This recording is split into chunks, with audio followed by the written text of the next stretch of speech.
নমস্কার বন্ধুরা, তোমরা সকলে কেমন আছো? আশা করি ভালোই আছো।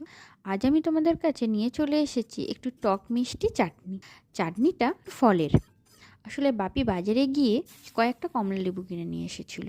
আর কমলা লেবুগুলো খেয়ে দেখি এত টক, কিন্তু কি করব, ফেলে তো দিতে পারবো না। তাই ভাবলাম একটা টক মিষ্টি চাটনি করা যাক। কমলা লেবুর সাথে কিছু বাড়িতে ফলও ছিল, সেগুলো একটু দিয়ে দিলাম।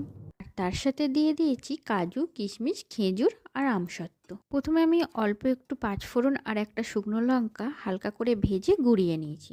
তারপর কড়াইতে জল দিয়ে একে একে খেজুর, আমসত্ত্ব, কাজু, কিশমিশ আর কেটে রাখা সমস্ত ফল আর ছাড়িয়ে রাখা কমলা লেবু দিয়ে এবার পরিমাণ মতো নুন, একটা তেজপাতা আর দুটো এলাচ দিয়ে কিছুক্ষণের জন্য ঢাকা দিয়ে দেব। তারপর জলটা একটু কমে গেলেই পরিমাণ মতো মিষ্টি আর ভাজা মশলাটা উপর থেকে ছড়িয়ে দিলেই তৈরি হয়ে গেল টক মিষ্টি কমলা লেবুর চাটনি।